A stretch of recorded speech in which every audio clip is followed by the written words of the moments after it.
Nous retrouvons notre confrère Bernard Lecomte, journaliste donc, écrivain, blogueur, spécialiste du Vatican. Merci de répondre à nos questions. Bonjour à vous. La première question serait, quel pape était-il? S'il fallait le résumer à une formule, je dirais c'était le premier pape du Sud. Avant lui, tous les papes étaient européens et les deux derniers, le polonais Jean-Paul II et le bavarois, l'allemand Benoît XVI, étaient particulièrement européens. Pour Benoît XVI, on a même dit qu'il était européocentré.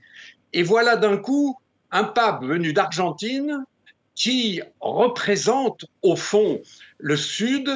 On dit même le Sud global. Après tout, il est un peu comme Lula, le Brésilien, sur le plan politique. On l'a entendu parfois dans des propos déconcertants pour nous, les Européens. Vous voyez, ces hésitations sur l'Ukraine. Mais surtout, je crois qu'il a accompagné, il a même incarné le grand basculement de l'Église catholique dans le Sud, puisque aujourd'hui, il ne faut jamais oublier ça, nous les Français, 80% des catholiques habitent dans l'hémisphère sud. Il y a 1,4 milliard de fidèles, dont la grande majorité habite au Sénégal, au Soudan, aux Philippines, au Brésil, au Congo. C'est là-bas que ça se passe aujourd'hui. Et le pape François aura été incontestablement l'incarnation de ce grand basculement vers le sud. Un pape venu du Sud, vous l'avez dit, c'était aussi le premier pape jésuite. Expliquez-nous pourquoi c'était important. C'était important, mais en même temps, vous savez, quand il a choisi son nom, François, il était plus franciscain de culture que jésuite. Simplement, c'est original parce que les jésuites refusent les honneurs et les postes de direction. C'est dans leur tradition.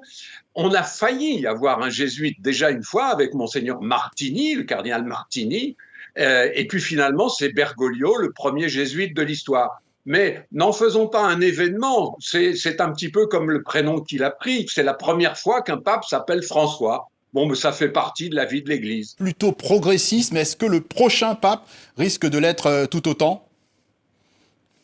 Mais je me méfie des mots qui rappellent trop la politique. L'Église n'est pas un parti politique traversé par des tendances, mais l'Église incarne une immense diversité à travers toute la planète et elle n'a cessé de résoudre des contradictions. Euh, le pape a été à la fois un héritier, tous les papes sont des héritiers, tous les papes sont des conservateurs au fond, puisqu'ils transmettent une vérité qui a 2000 ans et qui est inscrite dans l'Évangile.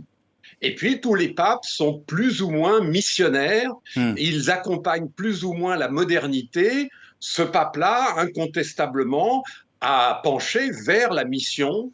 Il n'a cessé de dire l'Église doit être en marche, l'Église doit aller aux périphéries, etc. Mais encore une fois, n'en faisons pas un politicien. Le pape est à la fois héritier et missionnaire, et son successeur le sera aussi. Et le pape est aussi un chef d'État. Bernard Lecomte, journaliste, blogueur, spécialiste du Vatican. Merci d'être passé par le journal de TV5 Monde.